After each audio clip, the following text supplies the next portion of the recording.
Mañá tráxica en Galicia con dous sucesos mortais en cuestión de horas. Un traballador de 48 anos perdeu a vida tras ser atropelado en Pontevedra. A Garda Civil sospeita que o levou por diante un camión que non parou. Creen que ou ben o condutor escapou ou que nin sequera se decatou do accidente. Ademais, houve un sinistro laboral cun falecido noutro concello pontevedrés, o de Covelo. A vítima é un traballador forestal o que lle caeu un árbore en riba e lle causou a morte. Boas tardes, benvidos ao Galicia Noticias deste mércores 22 de abril. O condutor que atropelou un ciclista en Mondariz, deixando o ferido de gravidade, está a ser investigado pola Garda Civil por 4 delitos. Acúsano de condución temeraria, lesións graves por imprudencia, condución baixos efectos do alcohol e negativa a someterse á proba de contraste. O seu coche levou por diante a bicicleta de Samuel González, de 28 anos, campeón galego de ciclocross. O vehículo saiu da vía e incendiouse, malia que o condutor saiu ileso. Estas imaxes que están a ver gravaron as ciclistas durante as súas saídas por estrada. Aseguran que con frecuencia se atopan con manobras perigosas por parte dos condutores. Adiantamentos sen a distancia de seguridade, por exemplo, ou a velocidades moi altas. Son prácticas que poñen as súas vidas en risco. Hoxe lembraremos a normativa para que a convivencia entre coches e bicicletas sexa unha realidade. Pois nos atopamos de xente que non quere adiantar aínda que haxa continua porque non sabe que se pode rebasar a continua, xente que berra, xente que non respecta o 1,5 metro e co cal faz un pouco de desmedo, e logo pois xente directamente que vai baixo os efectos das drogas, porque parece que esa mensaxe da DGT todavía non calou hondo de que se te drogas non podes conducir. Temos unha reserva para un viaxe a Tenerife para o mes de outubro. Pagamos a totalidade por anticipado, casi 1.400 euros, 1.390. Chegamos ao mes de agosto falando con el por o tema de reservas e enviamos a agencias e estaba todo cerrado. Chamando as compañías, nada, incluso chamei ao hotel e me dixeron que sí, que a reserva estaba feito, pero que non estaba sin pagar. Entonces, ao darlle o nombre da xencia que era, dixeron, ese xa temos na lista de que non fai reservas. É un dos múltiples estafados supostamente polo xerente dunha axencia de viaxes. Hoxe agardaron ben visibles diante dos xulgados de Redondela a chegada deste home, citado a declarar dentro da fase de instrucción. A súa asociación integran a 70 afectados, pero din que hai moitos máis. Calculan que o importe estafado suma, como pouco, 170.000 euros. Non hai obra que non sexa molesta, pero a da Avenida de Portugal en Ourense vai camiño de bater marcas. Vexan o que é dende hai meses o día a día dos que se moven por esa rúa, por chamarlle de algún xeito, porque case parece máis ben un escenario de batalla. Agora, cos traballos desta polémica obra parados dende hai tempo, con acusacións mutuas entre Concello e empresa, a cousa ralentízase aínda máis. A remodelación da Avenida de Portugal volverá a sair a concurso. Os veciños di que xa non aturan máis. Unha vergüenza de las grandes. En una capital de Ourense y en una calle muy central y que esté esta mamarrachada. Vergonza, é algo máis que vergonza. Eu sei o que é, pero non o digo porque igual blasfemo e non quero. Pásase mal porque está isto todo escoñado, e ali subindo para arriba, que antes subía e agora non dou subido. Ya se cayeron 2 personas. Una creo que llevó 12 puntos en un pie. Xa a imaxe que tomamos en Caldas de Reis. Son centos de peixes mortos no leito do río Umia, nunha zona de paseo habitual cando vai bo tempo. Os veciños din que non é a primeira vez e sospeitan dos cambios bruscos no caudal do río pola manipulación do encoro. Estos yo pienso que estaban desovando, porque ayer estaban desovando y no tenían casi agua, porque como puedes ver, el río lleva un caudal casi mínimo para el mes en el que estamos, que sería más propio de julio. Y pues se quedaron, le bajarían rápidamente, ellos se quedaron aquí, falta la mitad de ellos porque ya se los comería algún ave o algún animal, dentro de 2 días a lo mejor aquí ya no habría nada.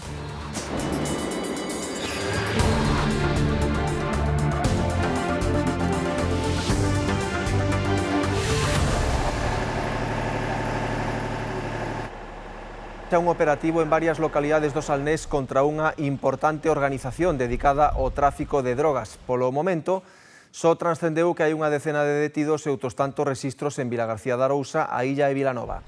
Na operación participaron axentes da UDICO e do Greco da Policía Nacional e o equipo da Delincuencia Organizada e Antidroga da Garda Civil. Ampliaremosles Información en vindeiros servizos informativos. Imos xa con esas tragedias desta mañá. Un traballador forestal de 28 anos perdeu a vida tras caerlle un árbore en riba. Sucedeu, como dicimos esta mañá, no Concello pontevedrés de Covelo. Andrea, que foi exactamente o que pasou? Pois foi contra as 10 da mañá nesta parroquia da Alamosa en Covelo, cando o operario que comentas estaba realizando labores de tala de árbores nunha finca de eucaliptos. Por razóns que aínda se descoñecen e que se están a investigar, unha destas árbores precipitouse sobre el e provocoulle a morte inmediata. Unha vez no lugar dos feitos, os equipos de emerxencias tiveron que escarcerar o seu corpo, pero só puideron confirmar o seu falecemento. E a atropelo mortal en Pontevedra, un traballador de 48 anos perdeu a vida nas inmediacións da rotonda do Bao a primeira hora da mañá. Sospeítase que foi alcanzado por un camión que non parou a socorrelo. Iria. Si o home apareceu morto ás 8 da mañá no carril interior desta rotonda do Bao, pero se sospeita que chegou ata aquí despois de ser atropelado a uns 300 metros, xusto onde apareceu o seu coche. A Garda Civil investiga os feitos, pero todo apunta a que este home foi alcanzado por un camión que non parou, ben porque non se percatou do golpe ou ben porque decidiu darse a fuga. A vítima tiña 48 anos e traballaba nunhas obras deste polígono pontevedrés. A presenza dun home tirado no asfalto na rotonda do Bao fixo saltar as alarmas pouco antes das 8 da mañá. Malia que o 112 desprazou a asistencia sanitaria, nada se puido facer para salvar a vida deste peón, un veciño de Vigo de 48 anos que se dirixía a traballar nas obras do polígono. Segundo fontes da investigación, o atropelo produciuse a uns 300 metros de onde apareceu o corpo. A vítima baixara do seu coche neste punto da estrada de Vilagarcía e ali foi alcanzada por un vehículo. A Garda Civil sospeita que foi un camión que non parou para socorrelo, porque non se decatou do golpe ou porque decidiu escapar. Os axentes andan agora á procura do condutor, mentre revisan as cámaras de seguridade do polígono e recollen toda a información que axude a esclarecer o sucedido. Os traballos de investigación e o levantamento do cadáver provocaron retencións de tráfico a primeira hora da mañá nesta concorrida estrada de acceso a Pontevedra. Nos copiaron un anuncio dunha casa e pois alugárona, entonces duplicamos reservas. Evidentemente nos tiñamos todo regularizado, coas señais e todo ben documentadas e non tuvemos ese imprevisto, pero sí que as familias que alugaron pois atoparon que non tiñan vivenda vacacional, non? A Garda Civil detivo dúas persoas como presuntos autores de múltiples roubos en Bergondo, Cambre, Sada e Oleiros. Son un home e unha muller de 32 e 26 anos, ambos os dous veciños de Bergondo. A operación Audel iniciouse no mes de decembro a consecuencia dun roubo con forza nun local de hostalería en Guísamo. A partir de aí, detectaron un aumento de roubos na contorna co mesmo patrón. Levaron xoias, ferramentas, maquinaria agrícola, electrodomésticos e aparellos electrónicos. As indagacións apuntaron os sospeitosos. No rexistro do seu domicilio recuperaron moitos dos efectos subtraídos que van ser devoltos aos seus propietarios. Tras pasar a disposición xudicial en Betanzos, un dos detidos ingresou en prisión. Hoxe arrancou nos xulgados de Redondela o procedemento por estafa contra o xerente dunha axencia de viaxes que deixou 70 persoas en terra, sen viaxe e sen cartos. Unha vintena de persoas esperaban nos xulgados de Redondela a chegada do xerente de Viaxes Loa. Concentráronse por mor do home que os deixou sen vacacións e sen cartos o verán pasado. 70 afectados uníronse entón nunha plataforma que leva tempo movilizándose para que o seu caso non se esqueza. Vale, perfecto. Todos los que estamos aquí, todos hemos pagado los viajes, ¿no? Y en ese proceso da muchas excusas en los viajes, ¿no? Esto ahora no puede ser, te lo doy más para adelante, ¿no? Entonces, bueno, eso fue por la estrategia que utilizó con todos nosotros, ¿no? Se vendeu o viaxe sabiendas de que non podía facelo. Eso últimamente foi foi como unha traición, porque tú confías nunha persona e vendes un viaxe e ese viaxe non se pode facer. Os 1.400 euros, e sin viaxe, que a veces é o peor porque tínhamos ilusión de haber feito. O curioso que o ano anterior fóramos con el a Gran Canaria moi ben, tiña o Roncero moi ben, pero aí nos deixou colgados. O responsable da axencia acudía hoxe a declarar ante o xuiz que instrúe esta denuncia por estafa. O suposto calote destapouse o pasado 6 de agosto, cando o xerente de Viaxes Loa enviou mensaxes de WhatsApp aos afectados comunicando que a empresa quebrara e que en 6 meses tentaría resarcir os danos. Después de los 6 meses envió a algunos afectados un WhatsApp en el cual él se declaraba insolvente y que entraba en concurso de acreedores. Pero fue un WhatsApp automático de él, no hai constancia de ello. Os afectados quedaron sen viaxe e sen os cartos que pagaran, moitos deles coas maletas prácticamente feitas. A incredulidade foi total, porque Viaxes Loa era case unha institución en Redondela con 37 anos de traxectoria sen problemas desa índole. Fían unha persona que leva moitos anos facendo viaxes, todo moi ben, un gran vendedor, un señor con moita educación. Malia que o xerente recoñece unha débeda de 37.000 euros, a plataforma de afectados afirma que o importe ascende aos 170.000 euros. Pois Sanxenxo semella ser un destino turístico atractivo tamén para intentos de estafas nos alugueiros. A Garda Civil investigou un veciño de Toledo que arrendou un piso mediante un anuncio falso nas redes sociais. As inmobiliarias locais son coñecedoras destes calotes, mesmo viviron algún caso no que lles usurparon a identidade para cometer a estafa. Alugou unha vivenda por 500 euros ao mes en Sanxenxo, aboou unha fianza de 350 a través dunha plataforma digital e nunca tivo acceso á casa. A vítima denunciou o sucedido e a Garda Civil puido identificar un veciño de Toledo como presunto autor da estafa. Este tipo de timos non sorprende o persoal desta inmobiliaria onde viviron un caso de usurpación de identidade. Nos copiaron un anuncio dunha casa pois alugárona, entonces duplicamos reservas, evidentemente nos tiñamos todo regularizado, coas señais e todo ben documentadas e non tuvemos ese imprevisto, pero sí que as familias que alugaron pois atoparon que non tiñan vivenda vacacional, non? Nese caso, as víctimas da estafa foron 4 familias que denunciaron os feitos. Pois alugábamos en 2.000 e pico largos, 3.000 a semana, e eles habían alquilado, pois imagínate, unha semana en 1.500 euros, 1.800. Entón, eles o que viñan era a totalidade do aluguer abonado, e chegaban, e pois non, ese alquiler ou ese aluguer non era real, non era ficticio totalmente. Intentaban poñerse en contacto coa persoa que lles había alugado, pois tiñan un contacto de WhatsApp, e os tiña bloqueado xa. Aquí, 8 de cada 10 arrendamentos fanos a través da web. Aseguran que ás veces advirten certa desconfianza no cliente.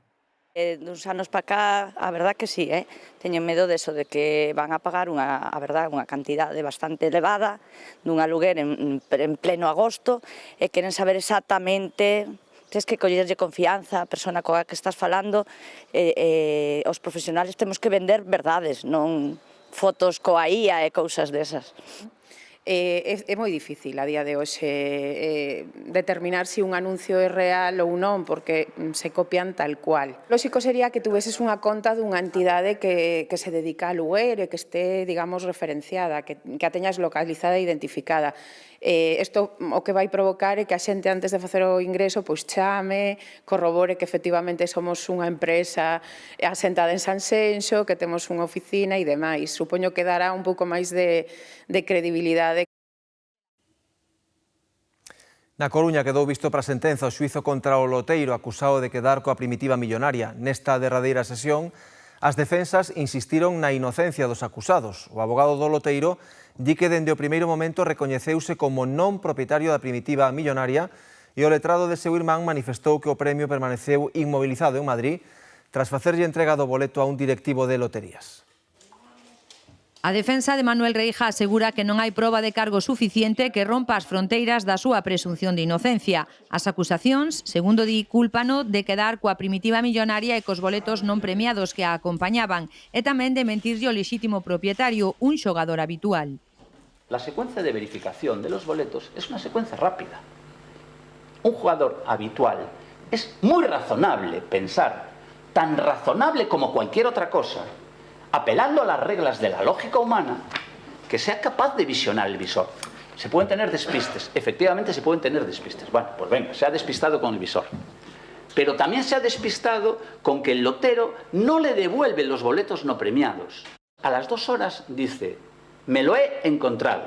En ese mismo momento, señorías, y estamos hablando de un lotero, no estamos hablando de un cualquiera, renuncia a la posibilidad de ser propietario legítimo del boleto. Propietario.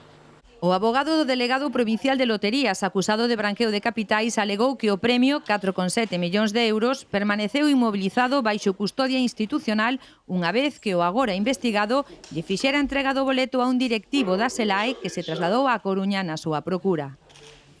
Y desde ese momento el boleto ha quedado fuera de cualquier ámbito de disposición o de dominio de don Miguel o de decisión. Ni lo cobró, ni lo transfirió, ni lo convirtió en dinero, ni lo introdujo en ningún caso en el cauce económico o en el tráfico económico o financiero, que es el bien jurídico protegido que protege el delito por el que viene acusado. Con todo, a fiscal teno claro, asegura que o loteiro de San Agustín actuou de mala fe e que as terminais contradín a súa versión e demostran que non estaba só cando comprobou a primitiva millonaria. Tuvo un acto de avaricia tal que lo llevó a mantener la frialdad más malévola de continuar atendiendo a la víctima sin informarle del premio obtenido y sin devolverle el boleto y el resguardo, tal y como rezaba el propio resguardo que salió de la máquina que él como depositario tenía obligación de cumplir. Por isto, pide para o loteiro unha pena de 6 anos de cadea, os mesmos que para o seu irmán Miguel Reija por branqueo de cartos. Veciños dunha aldea de Lugo quedaron sen internet debido ao roubo de cobre. A plena luz do día, os ladróns subtraeron o metal da toma de terra dun poste e na operación cortaron tamén a fibra que lles daba servizo. O roubo duns 5 metros de fíos de cobre deixou usuarios en internet na aldea de Cimadevila, na parroquia luguesa de Pedreda. Durante a operación, que se realizou a plena luz do día, os ladróns cortaron o cable da toma de terra dun poste, pero ao mesmo tempo tamén seccionaron o da fibra óptica. A primeira reacción é un pouco de desconcierto, porque esta típica cosa que nunca mías pa ela. O sea, a canaleta ten un cable roto. Ostras, este cable leva roto toda a vida ou é cable de... Xa, pero en canto vas mirando un pouco máis, xa ves que a canaleta está rota de todo, que está arriba e abaixo, pode verse totalmente rota, que está rota abaixo, o meño de cables está totalmente cortado, e se sigues vendo un pouco arriba, ves que está tamén cortado a canaleta da toma de tierra, está cortada abaixo e arriba, e xusto arriba onde está cortada a canaleta da toma de tierra, está tamén cortado o cable de fibra óptica. Entón xa dices, vale, isto xa non é unha coincidencia, isto xa é algo que fixeron. Como resultado do corte do cable da fibra, os afectados quedaron de inmediato sen servizo cos conseguintes trastornos que lles ocasionaron nas súas ocupacións e na súa vida cotiá. Despois, sen poder facer o traballo de fin de grado da universidade, sen desenvolver a vida normal. Meu pai é profesor, tamén ten que estar todo o día co ordenador poñendo notas ou coa aplicación online. E, pois, foi o lunes despois de comer, miña nai que quedou no sofá e tampouco lleva a tele, porque a tele hoxe en día tamén vai todo por la fibra, e, pois nada, chegamos ao ordenador, empezamos a facer cousas, que non vai, o router está en vermello. Os veciños do lugar alertaron do acontecido á policía local, polo que acudiu unha patrulla. Tamén deron parte á empresa de telefonía, que se comprometeu a restablecer canto antes o servizo. A Garda Civil incautouse de algo máis de 10 kilos de artigos de pirotecnia nun bazar do Porriño por carecer de autorización para comercializalo nin medidas de seguridade para almacenalo. Os axentes seguen indagando a trazabilidade do material incautado e a súa posible distribución ilegal. O bazar podería ser sancionado con senllas multas que van dos 600 ata os 30.000 euros cada unha, malia que o material aprehendido é de categoría F1 como o que ven nas imaxes. Iso quere dicir que é de baixa perigosidade e nivel baixo de ruído. Vaya susto levaron onte nesta vivenda situada no lugar de Carracedo, en Lalín. Aínda non eran as 7 da mañá, cando saltaba a alerta ao descubrir que o vehículo aparcado a carón da casa comezaba a arder. Todo sucedeu tan á presa que as chamas consumiron completamente o coche en pouco tempo.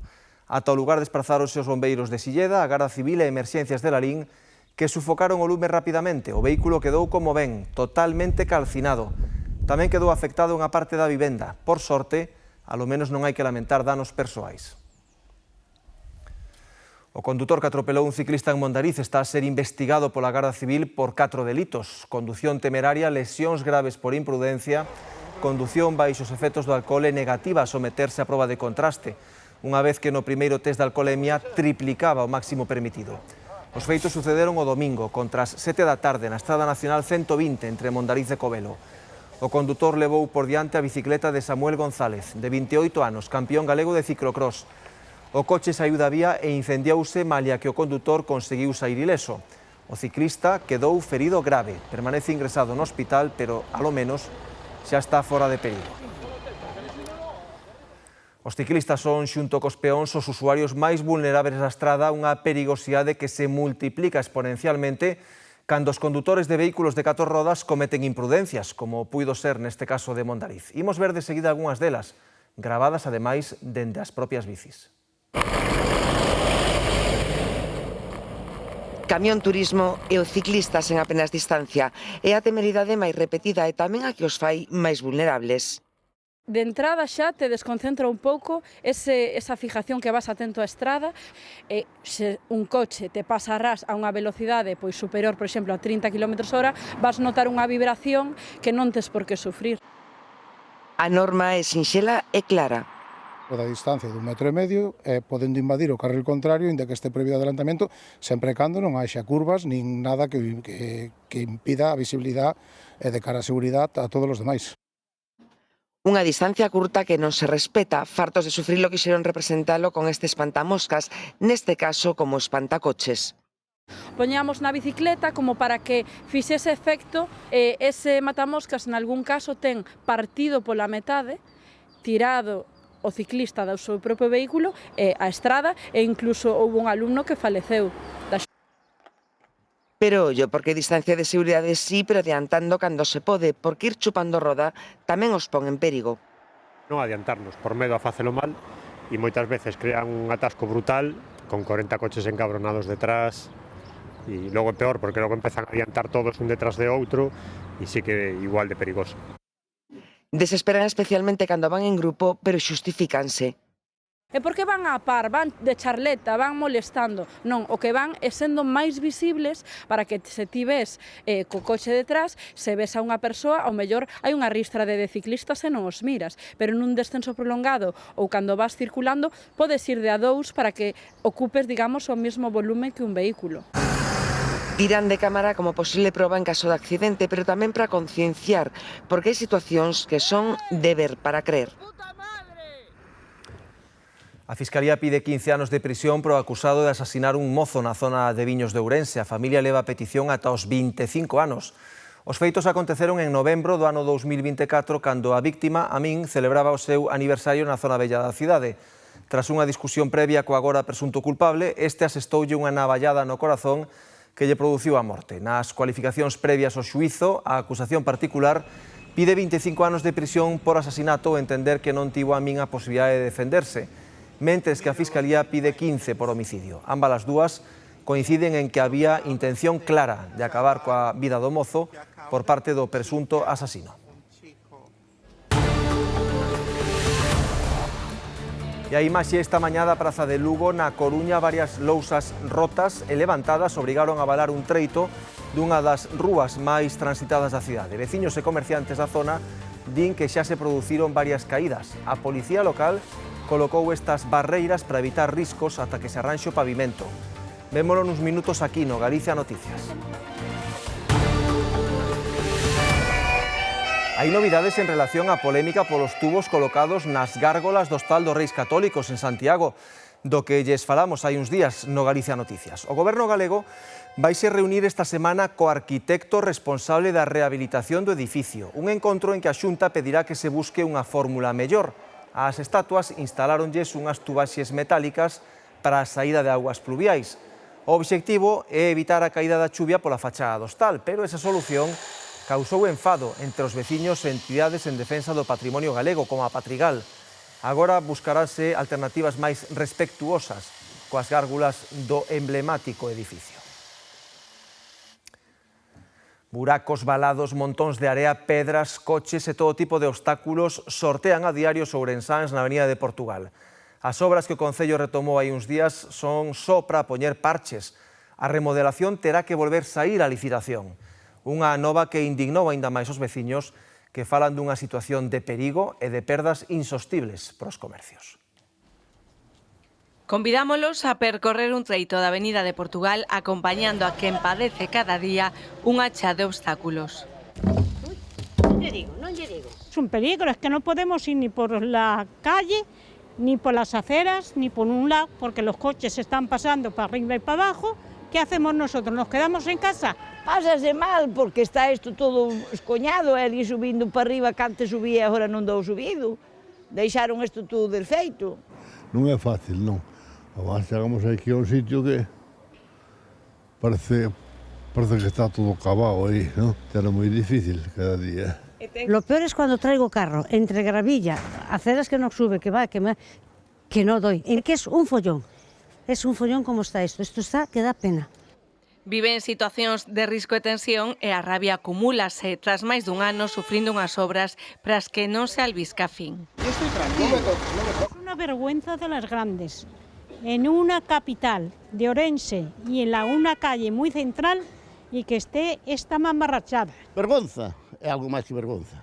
Porque isto non ten nombre. E así, día tras día, hasta se rindún. Sabe vendo que fala unha das persoas que caeu por culpa do estado pésimo da arteria do barrio do Couto. É que mesmo neste sitio caí eu. Iba a botar, rebalei na arena esa que hai aí. Ya se cayeron 2 personas. Una creo que llevó 12 puntos en un pie. Isto non pode ser, eso... tendrá que buscarle solución, non pode estar para un colegio que están subindo todos os días os nenos por aquí. É unha aberración. Un negocio xa tivo que pechar polas perdas que varios comerciantes locais din que chegan ao 50%.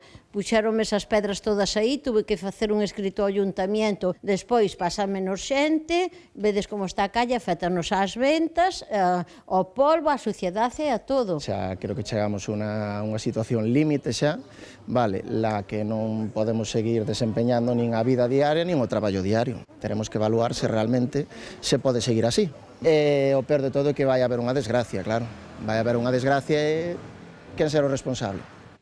A indignación medrou ao coñecer que as obras que retomaron hai uns días son só de emerxencia, que o Concello terá que volver facer un novo proxecto despois de que a anterior empresa abandonara por impagos. Que hai que facer unha licitación. As licitacións neste ayuntamiento mínimo vanse ano e medio, co cual, o que dixen desde o principio, esta obra vainos para 3 anos. O Concello segue sen dar resposta e os veciños barallan novas mobilizacións.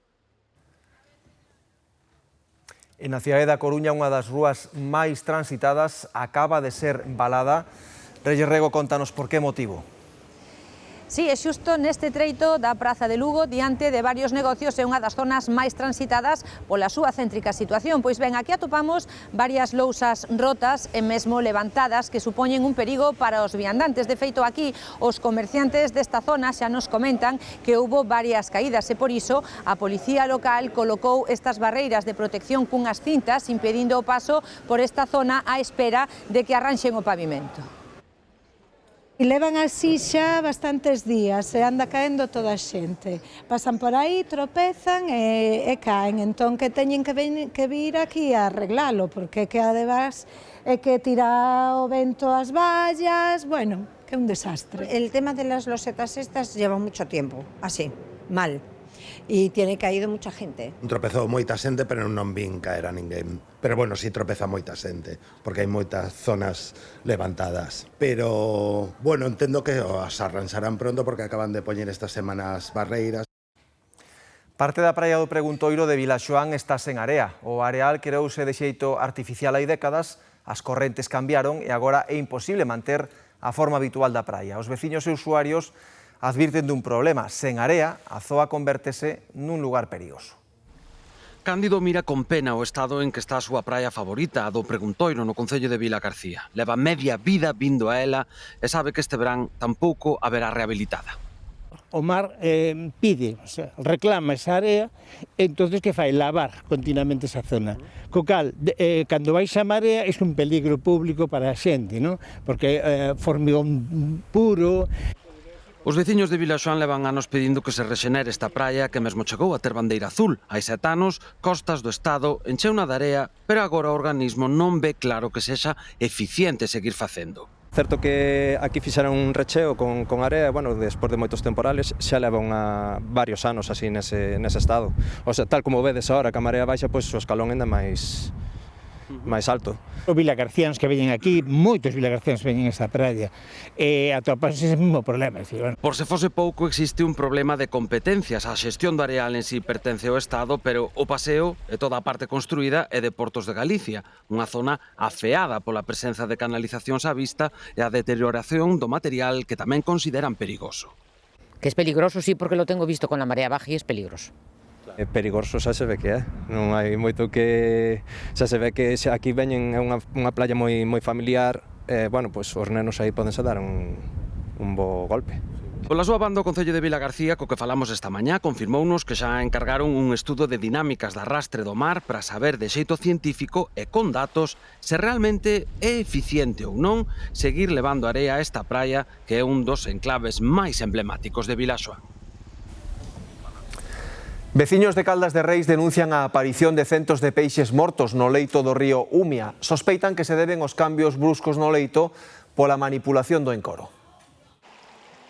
Na parroquia de Segade de Baixo, en Caldas de Reis, coñecen ben as subidas e baixadas do nivel do río. Nun paseo por unha zona xa sen auga, os veciños atoparon centos de peixes mortos. Non sabemos exactamente se é esa consecuencia del encoro, porque tampouco sabemos en los baremos que tienen para medir. No sabemos cuál es el límite para subir ni el límite para bajar. Un día puede estar alto y a la hora puede estar por los tobillos. Entonces tampoco sabemos de quién es un poco la culpa.